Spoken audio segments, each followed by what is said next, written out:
And, we talk about economy, and we already know since a pandemic that the world cannot run without high quality programs. We've seen it, right? This is not a theory. This is not Erica's opinion. When childcare centers close down, people cannot go to work, and high quality matters. Advocacy. People hear that word and they think, do I have to go out on the street and block the freeway with a sign? Right. I mean, and you can, and I'm all about that. Don't get me wrong. I have a bullhorn in the closet behind me. Erica here with the Childcare Directors Chair podcast. I am so excited you are here today. If you are one of our daily listeners, I cannot tell you how much I appreciate you. I say it every day, and I'm going to continue to say it every day. I'm going to keep showing up if you keep showing up. So, welcome to our show today. Our topic might be a little heavy. I talk about all different things in ECA, but today might be a little heavy because we're going to talk about childcare, the cost of childcare. How do we advocate? What do we need to do?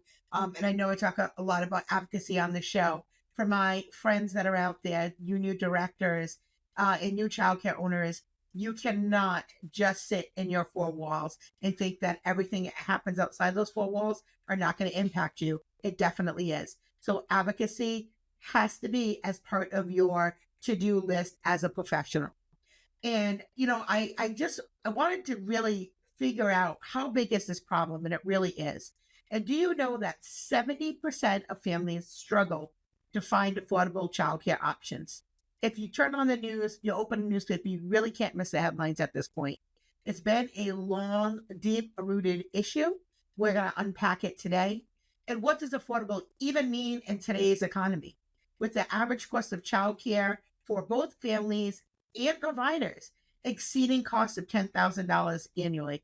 How do we make the numbers work for everyone, especially the 95% of childcare owners, I'm talking to out there, who are small business operators, right? Because a lot of us feel in a little way that we might have advocated ourselves out of a job, especially those who have been advocating for a really long time. We all want affordable childcare. We all want what's best for our kids. Nobody more than the providers who spend 15, 20, 30, 40, 50 hours a week with children. So this episode is for you. So please stay tuned. Today, we're going to be joined with Bridget Ware. I hope I pronounced her name right. She is from Utah Care for Kids, which is a grassroots organization. And she will share a spotlight on the powerful coalition, how they advocate for affordable childcare programs, and the families that they serve. We might be able to uncover some actionable steps that childcare owners and directors can take to help support affordable options without jeopardizing our businesses, because at the end of the day, we're concerned about that too. And, we talk about economy, and we already know since a pandemic that the world cannot run without high quality programs. We've seen it, right? This is not a theory. This is not Erica's opinion. When childcare centers close down, people cannot go to work, and high quality matters. So we're going to talk about it today. Welcome to the show. Thank you. It's great to be here. Yeah, we're so happy to have you. So tell folks a little bit about yourself. Before the show, we talked a little bit, share a little bit about your many hats that you wear and a little bit about your organization. Yeah, thanks, Erica. So I am Reverend Bridget Weir, and I have many hats. I get to joyfully serve the good folks at St. Matthew Lutheran in Taylorsville, Utah, which is in the Salt Lake Valley. I also, with joy, get to be part of Utah Care for Kids, which is a program of the Utah Association for the Education of Young Children. As you mentioned, part of that great NACI affiliate network. As doing that work, as you mentioned, we are grassroots organizing and advocacy. We are building a coalition here in Utah of providers, family providers, center-based providers, all kinds of delivery systems for childcare, because we know parents need lots of choice, because no two families are alike, just as no two children are alike, as well as parents and grandparents and all care providers and advocates together to come together to say, this system is not only broken, it is unsustainable and is crumbling before us. It was before the pandemic. I have been in this industry since 1990, working as a childcare provider in a center, having my own home program when my children were very small in Nebraska, and having my own early childhood center in the Portland, Oregon area. As a pastor, I'm deep advocate for children, youth, and family. We know that when children are thriving, our whole society is thriving.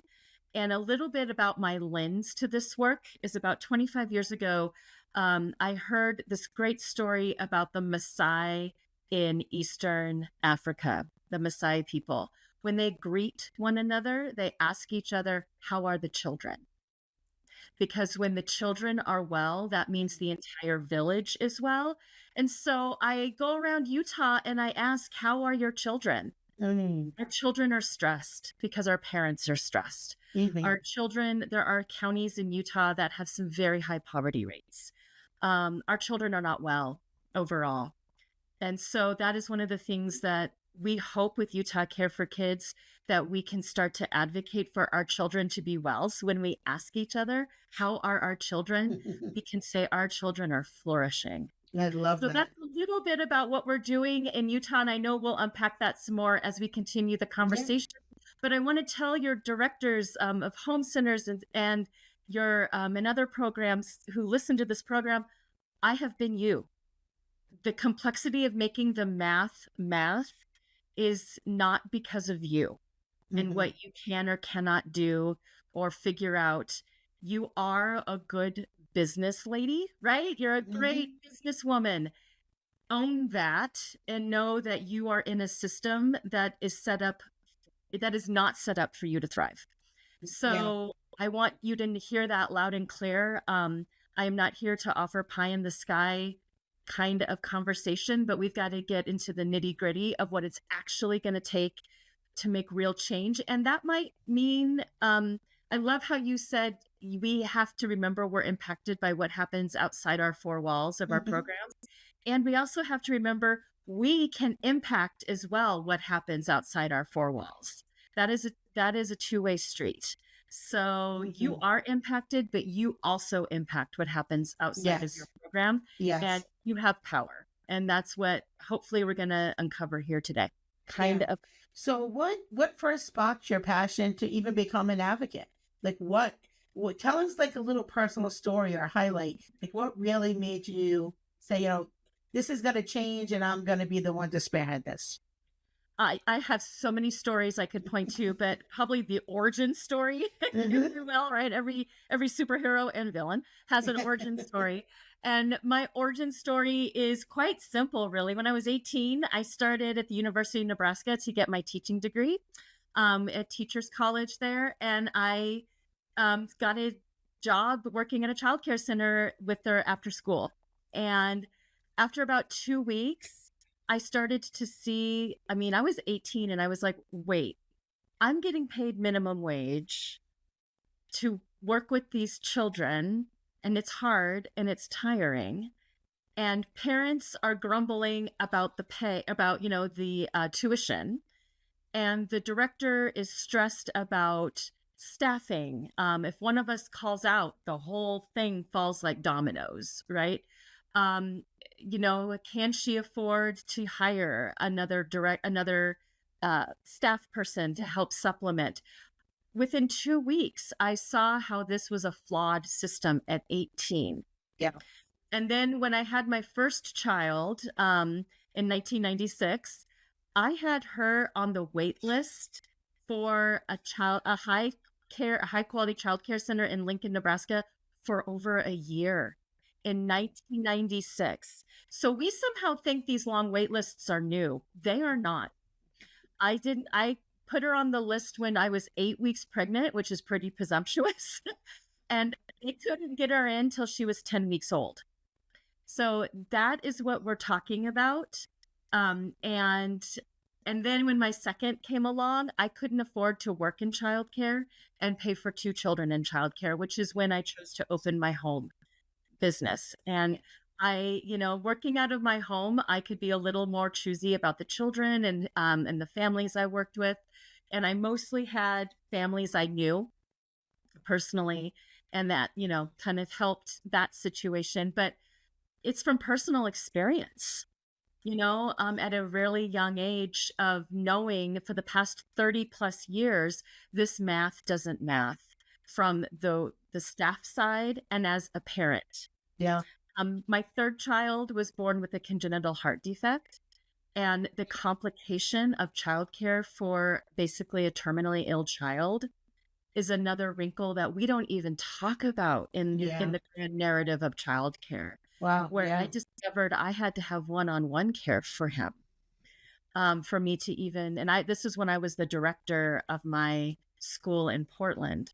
So I have seen the depth and breadth of all the challenges, and it made me an instant advocate. Part of that's my personality. If you can tell, I am very much like, oh no, this has to be fixed. Mhm. And one of the pieces I never have been able to understand, and I know you're all with me, why is it when I was in my child development classes at 18, 19, and I'm being told 90% of brain development happens before the age of 5, and these are crucial years, and every moment counts, and we're going to pay you poverty wages to do it. Mhm.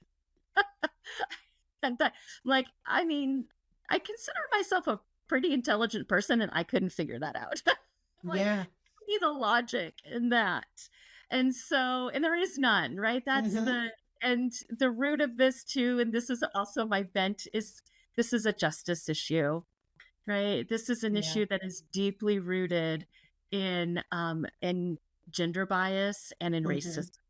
And Mhm. so I think we can't escape that part of the conversation. We may not get there today, Erica, but I'd love to talk about that another time. Yeah. But just know this is a system and it's Mhm. not you. So Correct. when people say your family needs to figure this out, you are figuring it out. You figured out it doesn't work. Mhm. And so, Yeah. right? Yeah, you are smart. You've got it. Yeah. Yeah. And so what we have to do is we have to change the narrative, because we have this narrative in this country of individuality, autonomy, pull yourself up by your bootstraps, which that whole saying actually came to being because you can't pull yourself up by your bootstraps. So we've been using that phrase incorrectly all these years. It was a joke, right? You can't pull yourself up by your bootstraps because you can't. You'll fall over, right? You have to have help. And so what we need to get to at the crux of this, and I'm going to talk about Utah, we do need federal input. Absolutely. At the end of the day, we need huge federal public investment. Um, That's every and I mean, state. That that's isn't just every, Utah. That's no, everywhere. right. And exactly. Yeah. That's why I'm going to kind of pull back from that, if you are okay with that, Erica, and Yeah. talk about Utah a little bit. Sure.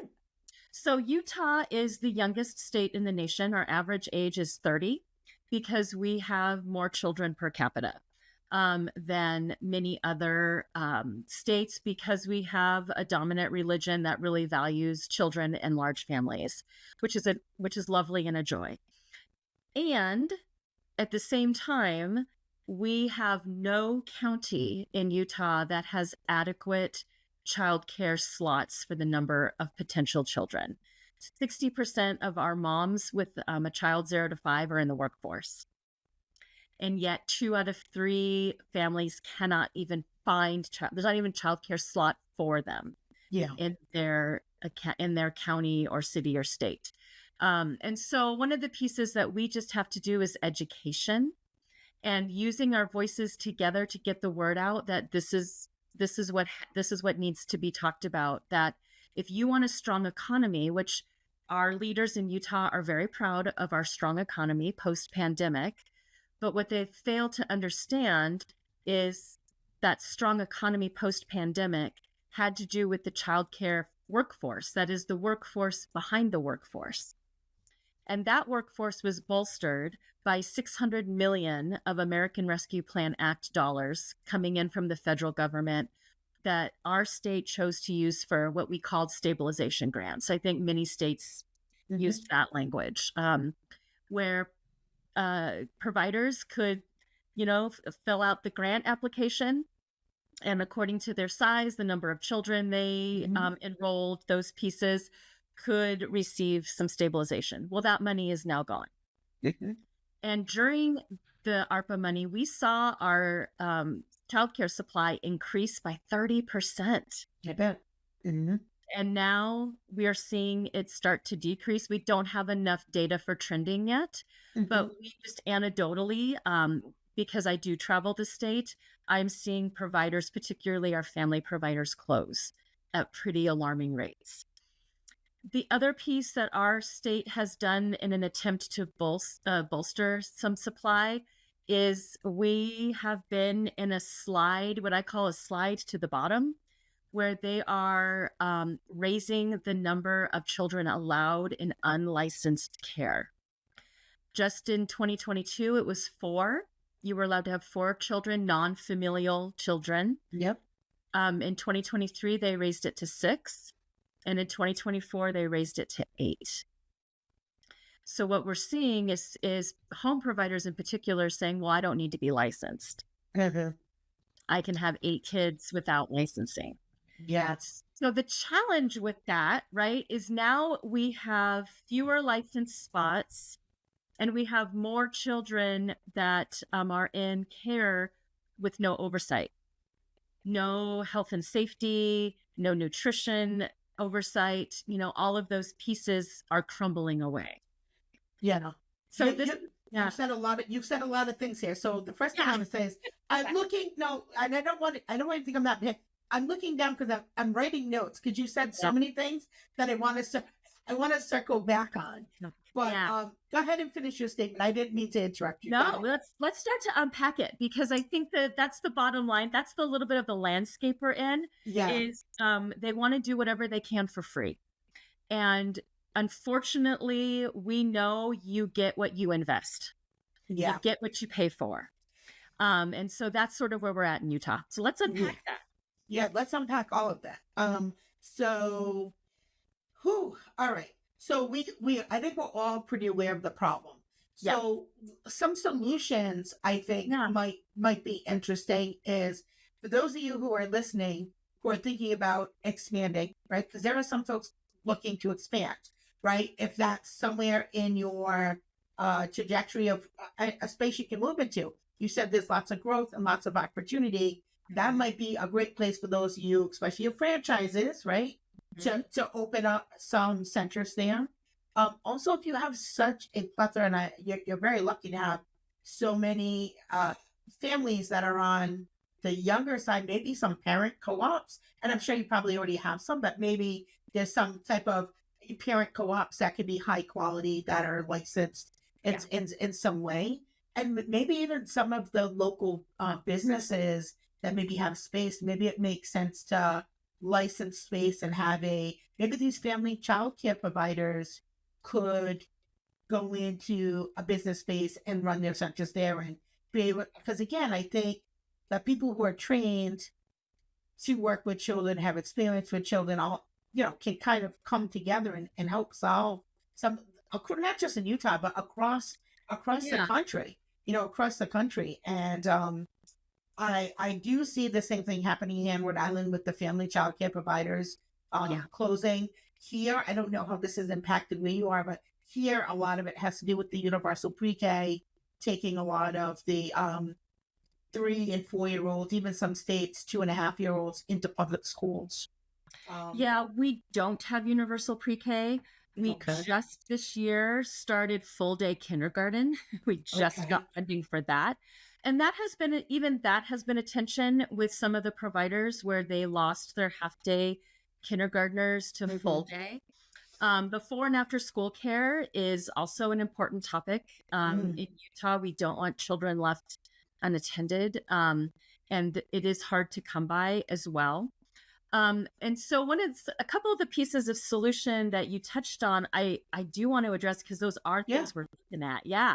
And so we are looking at what could be I think Michigan is doing what they're calling the tri-partnership of public, private, like public investment with a business and then a private or public provider being part of that. And we looked at that. There was a bill in the legislature this year that would have done that allowed state buildings that are currently empty to be used with little or no overhead and Mhm. retrofitted for childcare, have a business come and help sort of stabilize it, say, we will help with like Mhm. 50% of the slots or something. And then a childcare provider, a licensed person, comes in and runs the program. Unfortunately, that did not pass our legislature. Again, they are not looking to spend any money. There was about a 10 million. Don't quote me on that. It was a few $1 million for the Mhm. retrofitting. There was a fiscal note attached. Sure. And because there was some money, they declined to invest in that. There are some businesses willing to partner. I have a friend that one of our network people, Carissa King, who just opened a before and after school program for children that are particularly on the spectrum, on the autistic spectrum and disabled. And so it's called Include You. And so she's working in that area with a Yes. that's really important. The other piece, that we're working on in Utah that probably affects a lot of your states is to remember the CHIPS Act that President Biden signed, I think 2 years ago now, with the um, Infrastructure Reduction Act.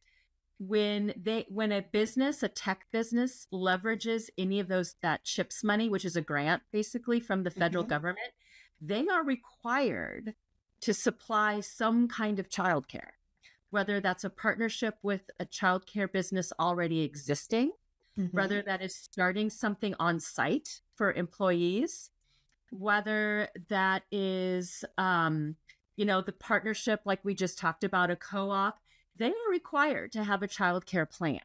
So we are getting a big Texas Instrument semiconductor plant here in the southern part of Salt Lake Valley. And that's one piece we want to hold Texas Instruments' feet to the fire to. What's your childcare plan?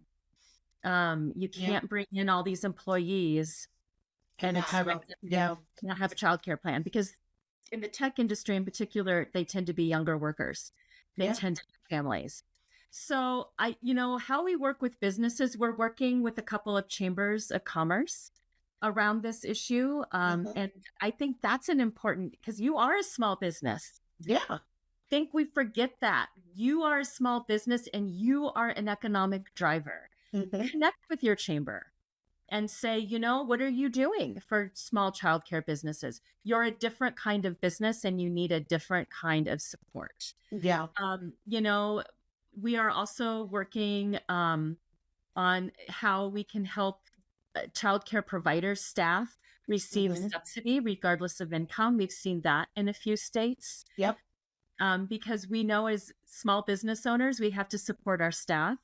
And I know I provided free spots for my staff that I kind of just ate the cost, right? Or I hoped to make it up in another way. Yeah. But My you, s- yeah, yeah, go ahead. my state is doing that. So my state, because we did Okay. the same thing. Yeah. So we ate the tuition on our staff's children. Yep. And now the state said if you work in childcare, they give them basically a grant that will pay for their child's tuition. So that's a win for the staff and a win for the program. So they get it. Yeah. They get that here in our state that Yeah. um you want to do great things for your team. Of course you do. They're the ones who help drive your business. I think the other thing too that you had mentioned, the Chamber of Commerce, not only connect with them, but maybe you can be a resource if you've opened up multiple childcare centers. Maybe you can teach a few sessions on how to open up a childcare center Yeah. to have more childcare centers open because the need is there. Now, yes, the math has to math, but maybe we get creative and figure out what spaces can we use, what resources are available to because at the end of the day, we all care about kids. Like you said, it's about the kids. You got Yeah. to make sure that our children are okay. Yeah. And in a Yeah. safe environment. And I also want to say, as a provider, someone that has worked with families a really long time, one of the things I'm noticing, I also get to do a lot of listening sessions. And some of the most beautiful listening sessions I've done are with when the parents and the providers are in the same room together and I'm sort of facilitating that conversation. Providers, directors, don't be afraid to tell your parents the truth and the math. I think we all want to look like we have it all together, or at least I do. I want to look like I have it all together, Erica, and I can be the director and have excellent education, and I have the skills of a CPA, and I can make all the spreadsheets work. And the truth of the matter is, again, it's not you, it's the system. Open up to your parents about the system and ask them to advocate with you. You would be surprised the number of parents that looked at their provider and said, with tears in their eyes, and said, Never knew. I never knew it was this hard. What can I do? They love you. Your parents love you, and they want to love you. And so invite them into this conversation. And I'm willing to help with that. If you're in a state and you don't have somebody to have this conversation, reach out to me. And, I can get you connected with an organizer in your state or help you myself. But we've got to hear each other. Help these parents need to advocate. And I think here's the important thing about advocacy. People hear that word and they think, do I have to go out on the street and block the freeway with a sign? Right. I mean, and you can, and I'm all about that. Don't get me wrong. I have a bullhorn in the closet behind me that I will come. But it's not, but honestly, it's as simple as writing letters. Have your kids in your program make a card to your district legislature, and then have the parents write a story about their childcare struggles. Advocacy is nothing more than storytelling and telling the truth about what is happening. And I know it feels like shouting into a void to send an email or even a snail mail or a card to your elected leaders. But believe me when I say, if they were to get 50 cards from preschoolers saying, my teacher can't afford food, or help you a car payment, and my parents can't afford healthcare from whatever that story is. I've heard really heartbreaking ones, and I know you have too. Help you hear enough of that, it does move the needle. I know it. I know it doesn't feel that way. I do. I know it because I sometimes get that feeling too. And I work in this. I have worked in advocacy for a long time. I mean, a good 20 years off and on in all of the hats I've worn. And it can feel that way. And let's hook up to some success stories. New Mexico help you after it took them about 10 years, a decade. They were able to get a total package with lots of different avenues for funding, but a total of almost $500 million through a voter ballot initiative to support childcare, pre-K. I mean, there's some other pieces to that, right? But to support young working families, let's say it that way. Minnesota worked for nearly as long, and their total they've managed to get $1 billion infused into their early care and learning system. They are opening a Department of Children, Youth, and Family as a governmental office in Minnesota. It can be done. And these are not places that are ubiquitously, always say that 3 times fast, one political ideology or another. This is bipartisan, nonpartisan kind of work and thinking. I know in my coalition, I work in a deeply Republican-led state. We have a Republican supermajority. And I can tell you in my coalition, I have people from every political ideology coming together to say, yeah, this isn't about red or blue or purple or gray. This is about my child and my family and our future. And that conversation is one we can all have. And nobody wants to see a kid harmed. We bring kids to the State House, to our state capitol. During the session, we have them sit in the gallery and color. And sometimes they do get a little noisy, but we're there, right? But they notice, they know we're there. And, we do, bring kids to things. Bring kids to legislative visits. If you are a director, a provider, invite your legislature to your program. Bring kids, invite them and walk them through a day in a life. Bring kids and show them your books. Bring kids and say, what would you do? Where would you cut corners for that 2-year-old classroom? Yeah. Bring kids. Should they That's get fewer apple slices? Should their equipment, playground equipment, be yeah. subpar? I mean, Yeah. there's all kinds of things you can do that are simple that even don't require you to leave your program that make a Yeah. difference. The biggest thing I think you can do is invite your elected leaders, your county, city council, um, your state representatives, your federal delegation when they're back in district to your program. Bring Have an open house with your families. Bring kids. Simple. Yeah. That's all you got to do. Yeah. So So those are some ways to do this that I think are accessible to a lot of folks. yeah. So as we start to wrap it up, I know there's your organization. Could you Yeah. maybe share a few of the key organizations that you feel like might be a good place for folks to connect? Absolutely. So some some state or nationwide organizations that I work with. Of course, NACI, the National Association for the Education of Young Children. Their American Early Ed, I think, is their where they work on policy and voter registration and those types of things. So you can look that up. Also, there is something called Childcare Changemakers. They are a national organization of organizers in several states, I think at least 25, 30, that I work with quite closely because they have a lot of great policy and people on the ground in every state. And we meet together on monthly leadership calls. And right now they're doing some voter turnout as well.